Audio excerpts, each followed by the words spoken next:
a toda norma, incluida la Constitución.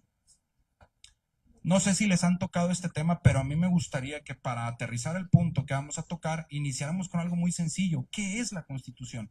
Porque aquí hemos venido durante esta semana, o vamos a venir durante esta semana, y les vamos a estar hable y hable y hable de las reformas a la Constitución, pero un principio de lógica nos obliga a tener claro qué es la Constitución, para a partir de ahí saber qué es lo que protege la Constitución y por qué es la norma suprema de la Unión, o porque hay una interpretación sobre qué es lo que constituye la norma suprema de la Unión, que ahorita es lo que vamos a ver. Sé que ayer someramente les tocaron este tema, pero mi obligación es profundizar, porque esto yo lo considero el piso de salida de la interpretación constitucional.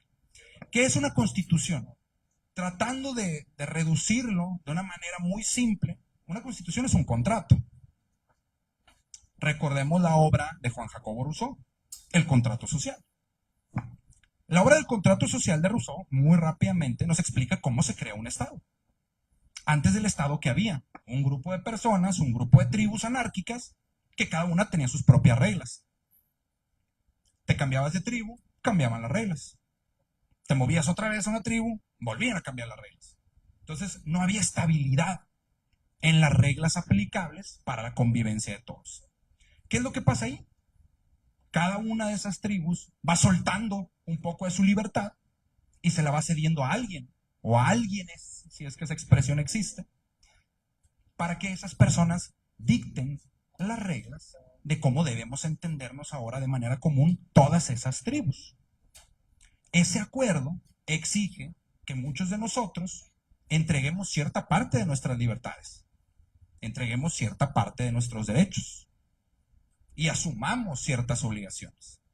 Pero también esas obligaciones que asumimos, esos derechos que entregamos, tienen que tener un contorno bien delineado para saber qué es lo que nos pueden quitar y qué es lo que nunca nos pueden quitar. Eso es una constitución. El contrato que se hizo para fundar una nación. Ese contrato que se hizo para fundar una nación establece, no quiero a lo mejor ser una expresión un poco tosca, pero son las reglas del juego. Son los derechos y las obligaciones habidos en el Estado mexicano y habidos en general en cualquier Estado. A partir de ahí, uno de los más grandes pensadores que ha habido en la historia de la humanidad, Hans Kelsen, establece que una vez que se crea una constitución, pues hay todo un sistema de normas que en cascada derivan de la constitución. Porque al final, no sé si están familiarizados con este concepto, pero una constitución es un mandato de optimización. Bueno, más bien toda norma jurídica o toda ley es un mandato de optimización. Van a decir que fregados, por no decir otra palabra, es un mandato de optimización. ¿Con qué se come eso? Graduados, allá, licenciada, usted, exactamente usted, sabía que le hablaba usted. Licenciada, más o menos hacía el cálculo. ¿Cuántos artículos tendrá el Código Civil de aquí del Estado de Guerrero? Se lo diría yo, pero no soy de Guerrero y no lo tengo presente. Más o menos. Diga un número, unos 35,000. Más de 1,000. Sí, iba a decir 35,000, no tiene. ¿Tiene 100? Tampoco tiene. Entonces, más o menos sí sabemos cuántos tiene, ¿no? Más o menos 3,000. ¿Por qué creen que tiene tantos artículos el Código Civil? Porque trata de regular todas las situaciones posibles que inmiscuyan al derecho civil a través de grandes apartados. Personas, familia, contratos, sucesiones y la manga del muerto y quién sabe cuántos más, ¿no? ¿Por qué es un mandato de optimización? Porque no puede regular todas las situaciones de la vida real. Sería absurdo pensar que una norma pueda regular absolutamente todos los supuestos que ocurren en el derecho civil. También es absurdo pensar que una constitución va a fijar todas las reglas de juego en un Estado. Por eso, la constitución se desdobla en otras normas. Y Hans Kelsen, este célebre pensador alemán, nos dice, bueno, a partir de que se van creando normas, tenemos que acomodarlas en el ordenamiento jurídico. ¿Para qué? Para ver que ninguna de ellas pues mande más allá de la Constitución. ¿Alguno de ustedes está familiarizado con este concepto de la pirámide de Kelsen? Usted, la vi muy convencida. ¿Hasta arriba qué va? Perfecto. Después de eso, ¿qué va? Los tratados internacionales. Después de eso, las leyes federales. Después de eso, las leyes locales. Ajá. Después de eso, ya pues toda la pelusa jurídica, ¿verdad? Eso lo dije yo, no lo dijeron ustedes, ¿no? Los decretos, los reglamentos, decreto ley, digo con máximo respeto, o sea, es una expresión genérica, ¿no? En el año 2011, dentro del texto constitucional, ocurre una reforma. Esta reforma viene a cambiar el sistema jurídico mexicano. Esta reforma se plantea una colisión entre dos ordenamientos. Se plantea un choque de dos visiones del derecho a través de las posturas de dos tribunales colegiados de circuito. Este ejercicio que llega al pleno de la Suprema Corte se llama contradicción de, solía llamarse contradicción de tesis y hoy se llama contradicción de criterios. Dos tribunales colegiados se enfrentan con posiciones, dice la Corte, disímbolas, que quiere decir que son diferentes, completamente diferentes. Específicamente, en cuál es la relación de choque o cuál es la relación de supra o subordinación entre la Constitución y los tratados internacionales. Y obviamente evoca a dos grandes textos de la Constitución. Uno es el artículo primero constitucional y otro, al que casi no le hacemos caso, es el 133 de la Constitución. Es interesante porque cuando se reformó en el 2011, que ustedes seguramente estaban en secundaria, no sé dónde estaban, cuando se reforma el artículo primero constitucional, la primera duda que surge dentro del foro jurídico es, oigan, ¿y el 133? ¿Qué pasó con él? Es que tal pareciera que habla de lo mismo, ¿no? Tal pareciera que establece un sistema de jerarquías normativas. Pero el artículo primero también toca de alguna manera cuál es la prelación de los derechos. Pero hay una gran diferencia.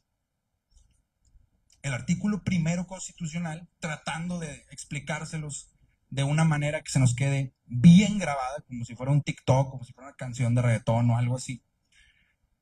El artículo primero es un imán. Eso es lo que hace el artículo primero. Y ahorita lo vamos a ver. Es un imán porque jala a otros derechos. ¿De dónde? De donde sea. Mientras sean derechos humanos, mientras magnifiquen la protección del derecho humano que está en juego y mientras permitan aplicar otras herramientas que le dotan de sentido a la interpretación de la Constitución. En ese sentido, seguramente han tenido esta reflexión en su salón de clases, con sus profesores. ¿Y qué pasó con la pirámide de Kelsen? ¿Existe? ¿Ya no existe? ¿Se modificó? ¿Cambió? ¿Se alteró? ¿Qué pasó con la pirámide? ¿Existe o no existe? Existe. ¿Está viva o no está viva? Ok.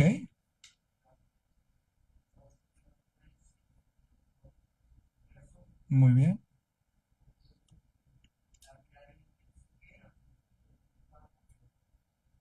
Ok. Sí, como teoría, comenta el compañero. Bien, mi visión, basado en esto de lo que le estoy hablando, que es la contradicción de tesis 293 del 2011, es que la pirámide de Kelsen está viva y está más viva que nunca. De hecho, en realidad, si analizamos en un sentido de puridad técnica, el artículo 133 habla de algo distinto a lo que habla el artículo primero. El artículo primero nos da una herramienta que precisamente nos ayuda a solventar el hecho de que existe la pirámide de Kelsen y de que no podemos hacer como que no está ahí. Todos ustedes traen celular, no quiero entramparme en quién trae datos y quién no, pero algunos de ustedes háganme el favor de darle lectura al 133 constitucional, por favor. Ándale, miren, un compañero que trae como si fuera la atalaya la constitución. Hacen falta ellos. Adelante, por favor.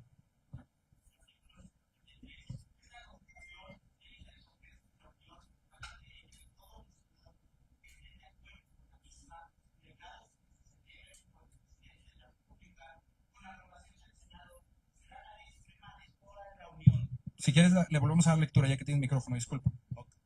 Sí, no, volvemos a empezar. Ok. Artículo Y 133. te voy a interrumpir, si de una vez te anticipo. Pues. Artículo 133. Esta Constitución, las leyes del Congreso de la Unión que emanen de ella... Hasta ahí.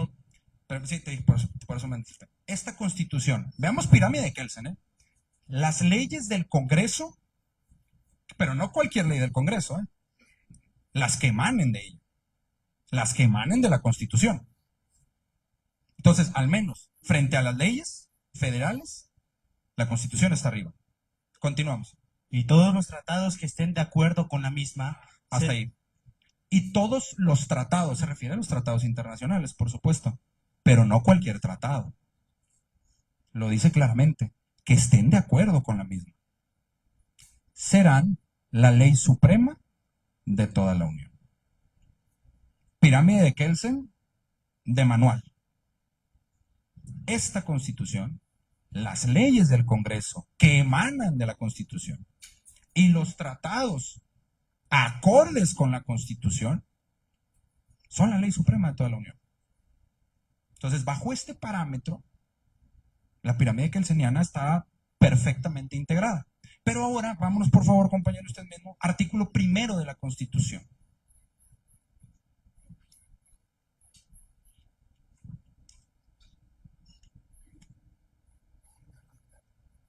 Artículo primero. En los Estados Unidos mexicanos, todas las personas gozarán de los derechos humanos reconocidos en esta Constitución y en los tratados internacionales de los que el Estado mexicano sean parte. Hasta ahí. Lo interrumpo tantito. Lo interrumpo tantito. Los tratados internacionales de los que el Estado mexicano sea parte. Para que un Estado, para que un tratado internacional pueda incorporarse al corpus juris del derecho mexicano, también hay un procedimiento. Entre otros artículos, está establecido en el artículo 15 de la Constitución y conecta también directamente con el 133. De alguna manera, nos sigue atando a la validez de un tratado internacional, y ahorita vamos a hablar de una distinción entre un tratado internacional y normas de derechos humanos habidas en un tratado internacional, pero ata la validez de un tratado internacional a que se acorde a la Constitución. Continuamos, por favor. Y en los tratados internacionales, así como de las garantías para su protección, cuyo ejercicio no podrá restringirse ni suspenderse, salvo en los casos y bajo las condiciones de que esta Constitución establece. Las normas relativas a los derechos humanos se interpretarán de conformidad con esa Constitución y con los tratados internacionales de la materia, favoreciendo en todo tiempo a las personas de la protección más amplia. Hasta ahí. Las normas de derechos humanos se interpretarán de conformidad con la Constitución. Aquí hay un punto de toque muy interesante, porque eso es lo que resuelve esta contradicción de tesis. Por un lado nos dice qué implica la 293 del 2011, qué implica que, muchas gracias compañero, qué implica que el legislador haya dejado intocado el 133. Implica que si lo conectamos con el artículo primero constitucional, entonces entenderemos que el sistema de jerarquía normativa no nos sirve tratándose de normas de derechos humanos. Específicamente, en tratándose de normas de derechos humanos, no nos sirve la pirámide de Kelsen. No quiere decir que no sirva para la vida. No sirve en función, bueno, dice la contradicción de tesis, no es satisfactorio, porque decir no sirve es un poco fuerte. No es satisfactorio en tratándose de derechos humanos. Entonces, ¿cuál es la correcta interpretación que debemos de hacer de la vinculación del artículo primero con el artículo 133? Fácil. La ley suprema de toda la Unión sigue siendo la Constitución, incluso por encima de los tratados internacionales. Pero si los tratados internacionales contienen normas de derechos humanos, esas normas de derechos humanos habidas en los tratados, habidas en la Constitución, o incluso habidas en otro ordenamiento jurídico, siempre y cuando estén debidamente incorporadas al derecho mexicano, esas sí son el nuevo parámetro de control de regularidad de la Constitución. Abandonamos una justicia de leyes y nos quedamos con una justicia de principios. ¿Cuáles son los principios que deben marcar este nuevo cambio de paradigma? El respeto a los derechos humanos. Y a partir de ahí incluso, la propia Suprema Corte nos hace llegar herramientas para ahora interpretar la Constitución. Porque ya no se puede interpretar de la misma manera. Porque la Constitución ya no es la misma. A partir del 2011 cambió completamente. Porque dejó de ser una justicia de leyes para pasar a ser una justicia de principios. Ahora lo que busca la Constitución es proteger los derechos humanos. Y si lo que busca es proteger los derechos humanos, pues lógicamente las normas de derechos humanos tienen que tener un tratamiento especial. ¿Dónde o qué normas de derechos humanos? Todas. ¿En qué ubicación espacial? Donde estén. Pero a partir de una ficción, a partir de una suerte de juego constitucional, estas normas de derechos humanos, si están en un tratado internacional que está celebrado por el Estado mexicano y que está ratificado por el Senado, automáticamente las normas, no todo el tratado, aquí es donde viene el punto de inflexión. Las normas de derechos humanos, no todo el tratado, automáticamente pasan a ser constitución. Por ejemplo, cuando se detiene en materia penal, porque así que cómo hablamos de penal los que venimos, pero bueno, son asuntos que se suscitan mucho en los órganos jurisdiccionales. En materia penal, cuando se detiene una persona extranjera, uno de los derechos que le asiste es que se entable comunicación con la embajada o consulado, de la que es originario, para que pueda ejercer ese derecho de tener un contacto directo con su país, enviarle una representación, enviarle un traductor, enviarle un abogado que sepa de sus usos, de sus costumbres, y porque van a decir, ¿por qué de los usos y los costumbres y sus costumbres? Fácil, en materia penal, causas de exclusión. Aquella persona que considera que su actuar no es ilícito, tiene habilitada una causa de exclusión. Tal vez una persona que en un país como Colombia, Argentina, Bolivia, Chile, pueda considerar una conducta como no delictual y eso esté perfectamente permeado en toda la sociedad, en aquel país, en este país puede ser una conducta ilícita. Pero nosotros no lo sabremos hasta que no venga un abogado, hasta que no venga un intérprete y nos diga cómo funciona la interpretación de ese derecho en ese país o cómo funciona la visión de esa figura jurídica en ese país. Este derecho está en un tratado internacional, que es la Convención de Viena sobre Relaciones Consulares. La Convención de Viena sobre Relaciones Consulares no es un tratado internacional en materia de derechos humanos.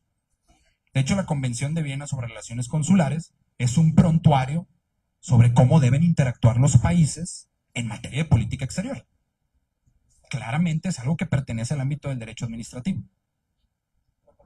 Pero como contiene un derecho humano, específicamente el derecho al contacto, a la notificación y a la asistencia consular, es constitución.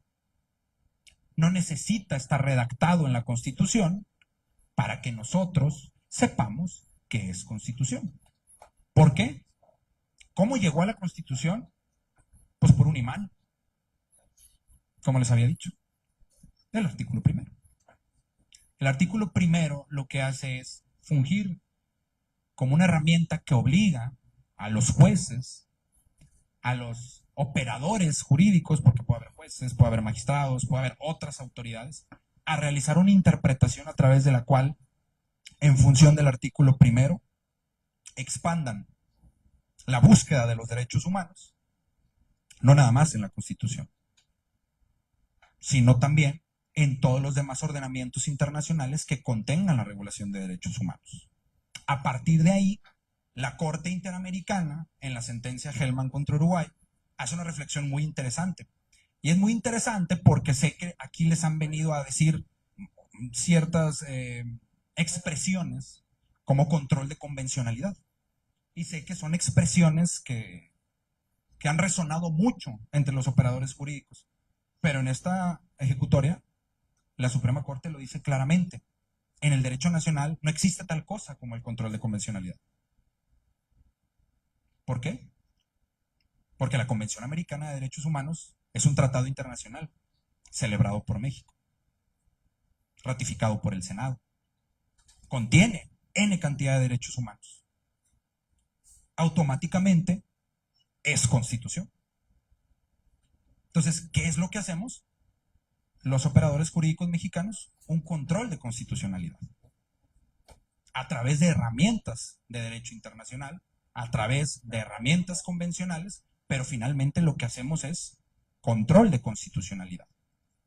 Por eso es importante tener presente, y con esto remato porque se nos aproxima un poco el tiempo, que una cosa es un tratado internacional y otra cosa es una norma de derechos humanos habida en la Constitución o hasta habida en un tratado internacional.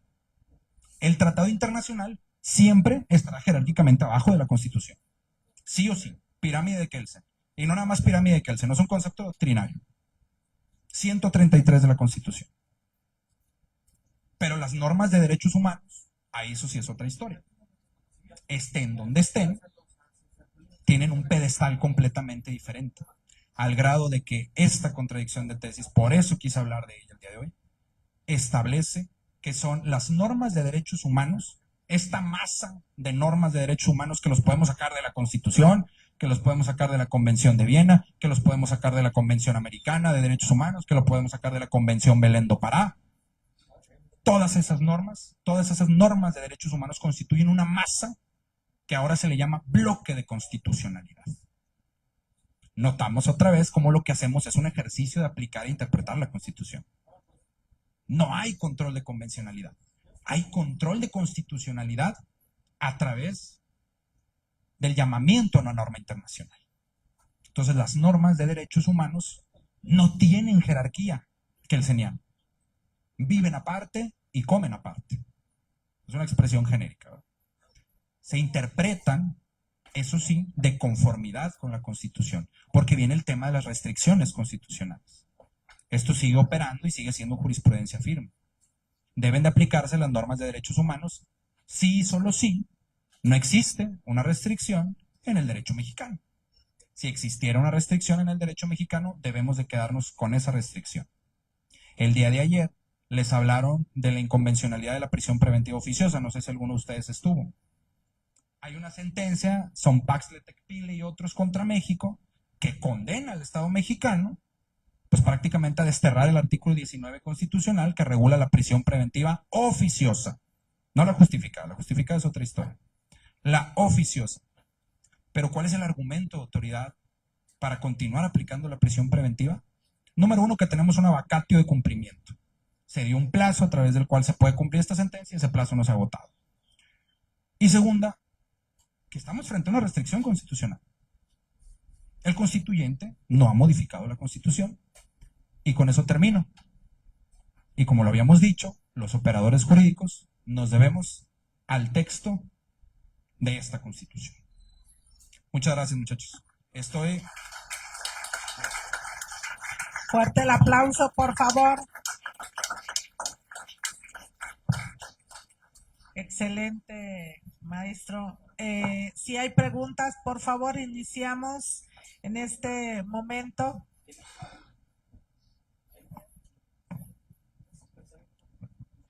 Muy buenas tardes. Muy interesante la ponencia que nos acaba de compartir. Yo quisiera hacerle las siguientes preguntas.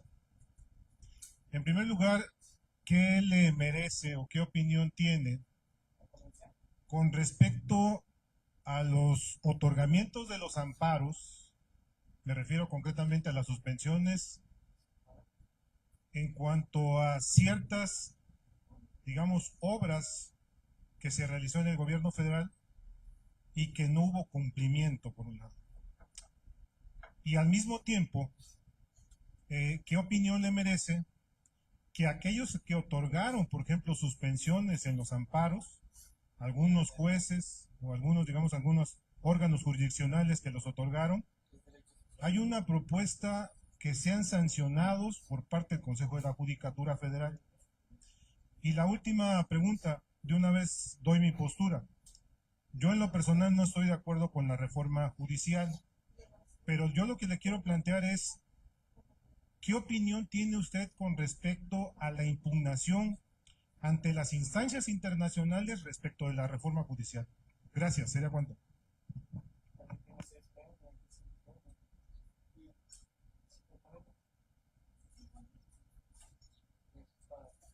Gracias, maestro.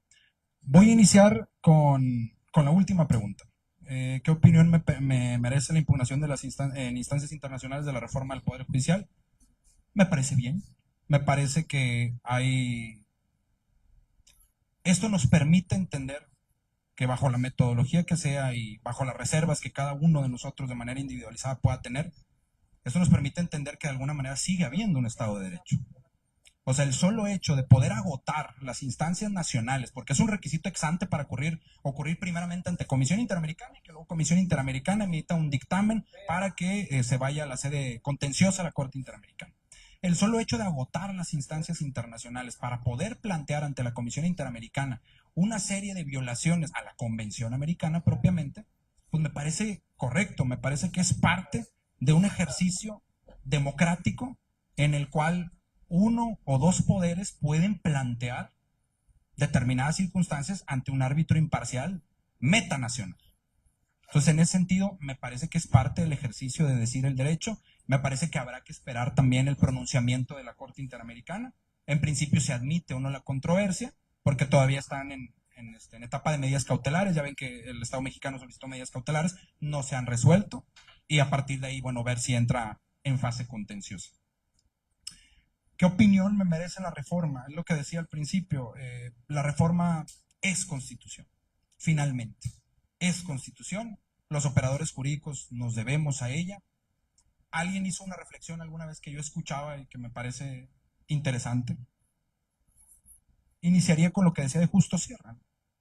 Justo Sierra desde 1893 ve un México con hambre y con sed de justicia. Eso lo conecto con que al día de hoy creo que continuamos en ese camino de ver un país con hambre y con sed de justicia. El tema es que la justicia es poliédrica. Eso es lo que de repente nos hace falta tener presente. La justicia es un proceso que requiere de muchos órganos del Estado para poder cumplirse, para que finalmente la gente salga a la calle y se sienta tranquila, para que finalmente las familias puedan salir a la calle a la hora que quieran. Eso depende de muchas cosas. También depende de los órganos de impartición de justicia. El Poder Judicial ha tenido de alguna manera áreas de oportunidad para mejora, por supuesto que sí. Y una de esas áreas de oportunidad de mejora, ¿saben cuál es? Precisamente la cercanía a la gente, precisamente el contacto con la gente. Venimos precedidos de una historia o una tradición jurídica dentro del Poder Judicial. Al día de hoy, ¿qué es lo que se propone? Pues simplemente yo quisiera entenderlo y reducirlo a una expresión de lo que ya está pasando en este momento, porque el proceso deliberativo ya terminó, ¿no? El proceso en sede legislativa ya concluyó. Como dice usted, maestro, muy atinadamente, nos quedan las instancias internacionales y si las determinaciones jurídicas son o no son satisfactorias, a partir de ahí se habrán o no se habrán de cumplir. Pero en este momento tenemos esa constitución y tenemos una propuesta de hacer las cosas de manera diferente. Mi padre, al que le mando un beso, que seguramente me está viendo en Tampico, Tamaulipas, mi padre siempre dice: la única forma de que las cosas siempre salgan igual es hacerlas siempre igual. La única forma de que las cosas salgan diferente es hacerlas diferente. ¿De qué depende el éxito o el fracaso de una reforma como esta?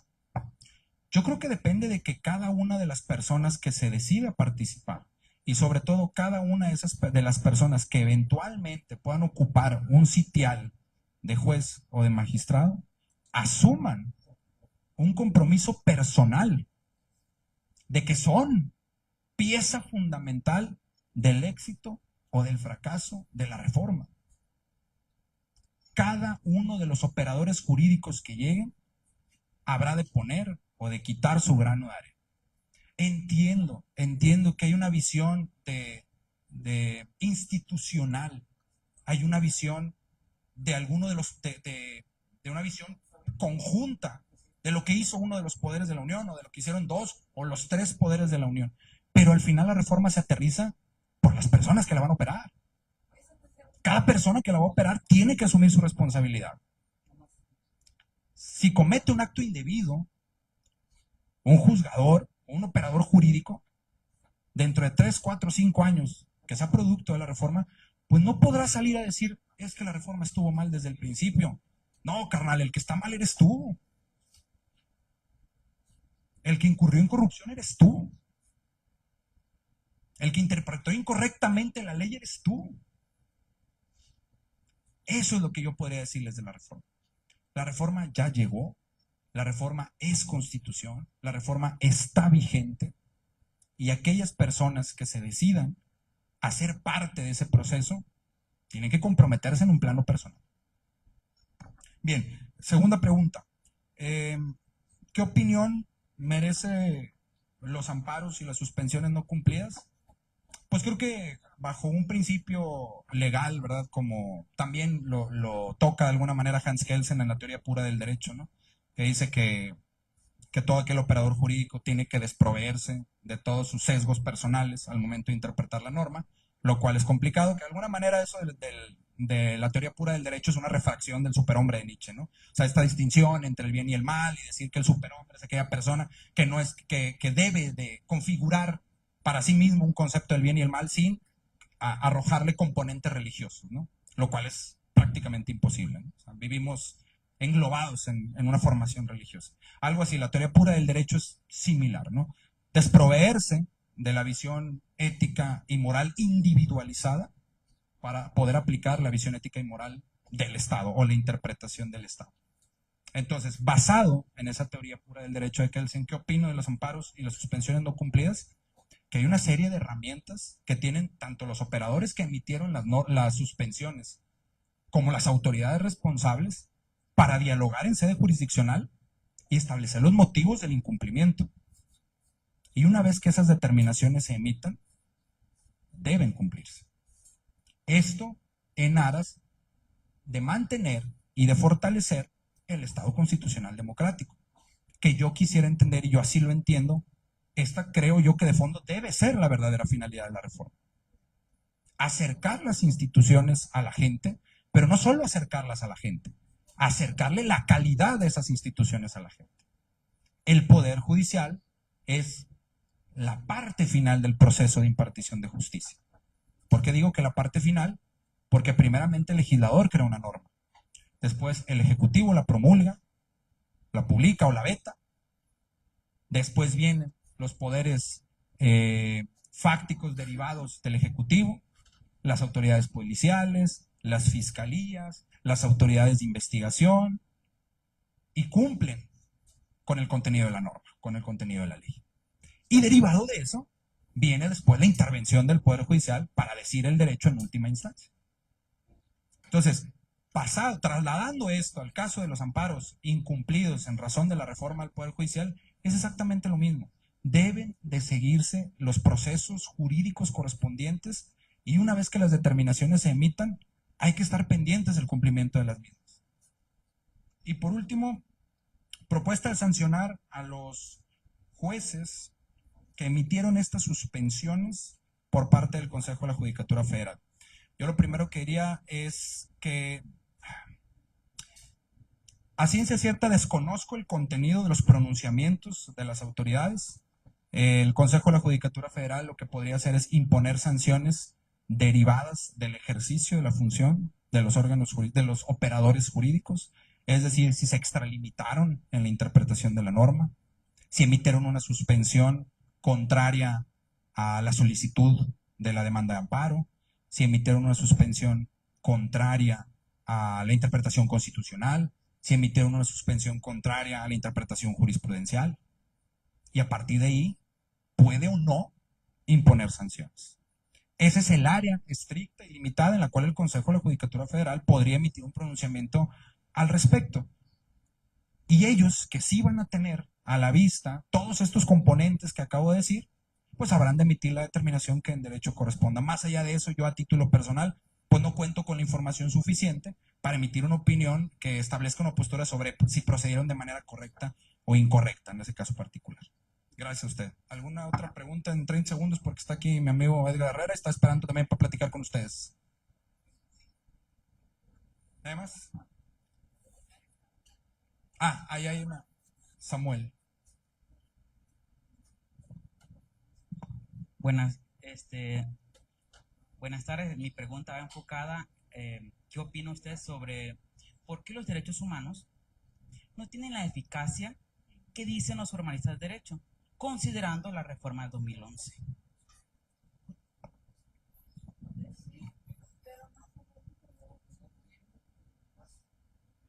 Considerando la reforma del 2011.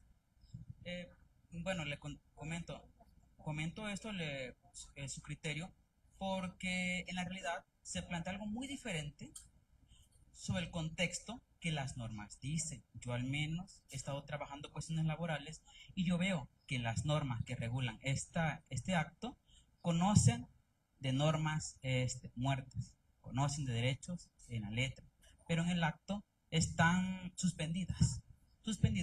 Yo así lo consigo ahí, pero quiero una opinión de usted que está sumergido en la parte jurídica momentánea y es liberadora en ese espacio. Gracias, Samuel, ¿verdad? Gracias, Samuel. Voy a tratar de responder una pregunta abierta, porque es una pregunta abierta, es generalizada, ¿no? De por qué los derechos humanos en suelo mexicano no se incumplen. Yo creo que en principio habría que analizar caso por caso, operador jurisdiccional por operador jurisdiccional. Yo siempre he dicho que las generalizaciones, bueno, no lo digo yo, lo dice la teoría de la argumentación jurídica, las generalizaciones producen falacias. Las falacias son vicios del conocimiento.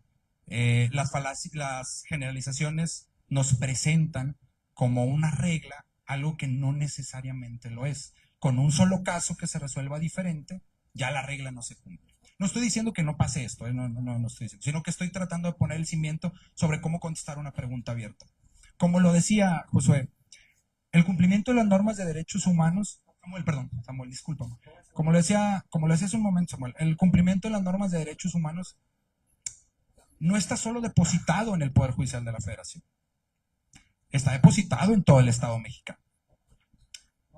Creo que el Estado mexicano en este momento está haciendo un esfuerzo, al menos desde la visión de la reforma al Poder Judicial, por hacer las cosas de manera diferente, precisamente buscando que los resultados sean diferentes, que las normas de derechos humanos verdaderamente se cumplan en todos los espacios de México.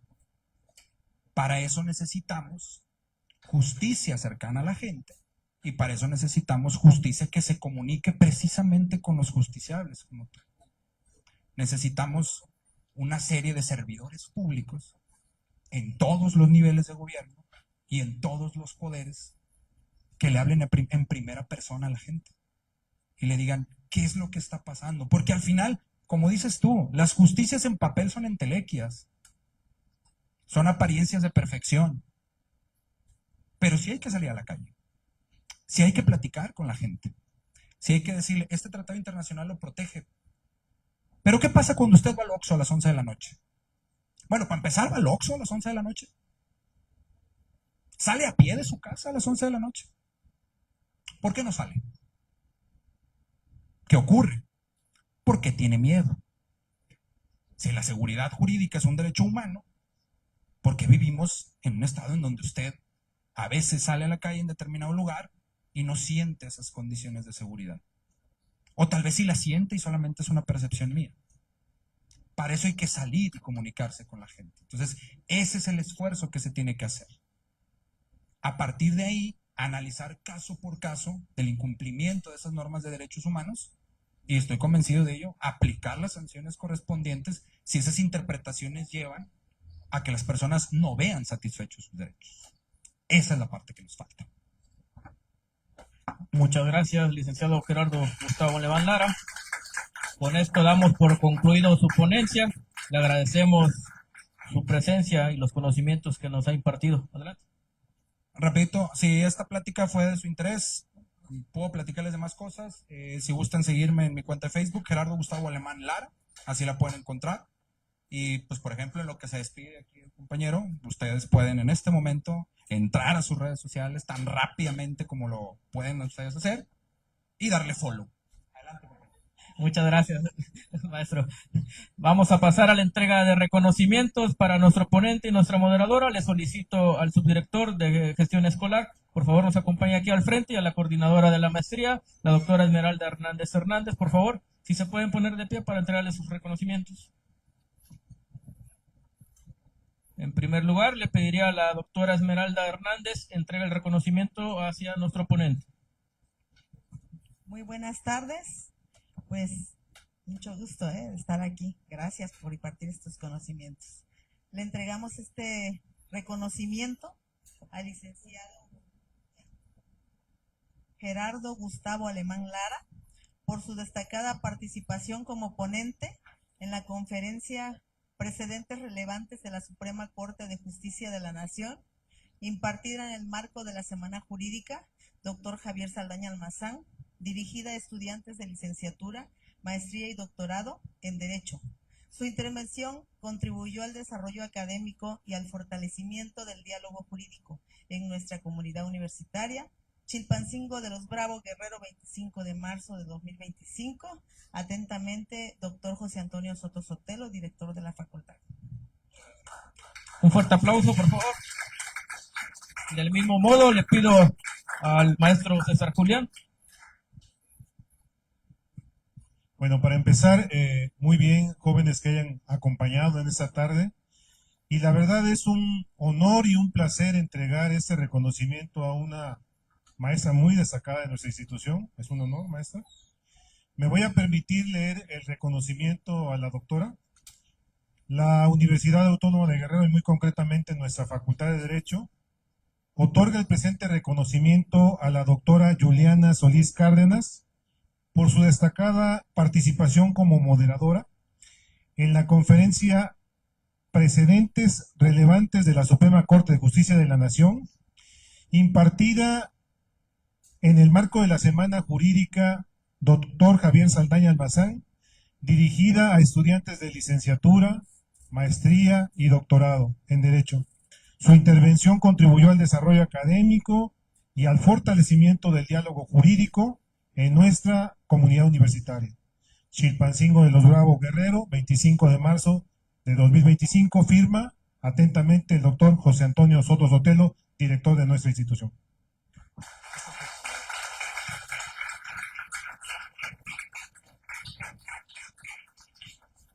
Bueno, despidamos a nuestro ponente con un fuerte aplauso, por favor. Agradecerle.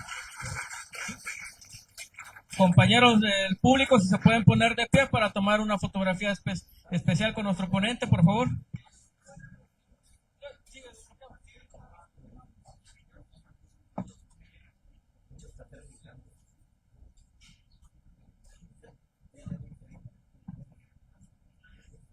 Les recordamos, compañeros, no se vayan, tenemos otra ponencia, ahorita vamos a dar inicio.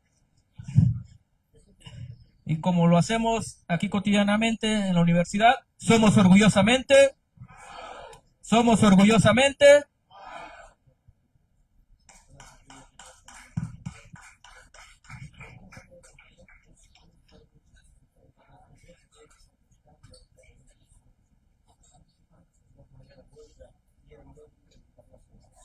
Compañeros, por favor, no se retiren. Para adquirir la constancia tienen que asistir a todos los eventos de la Semana Jurídica.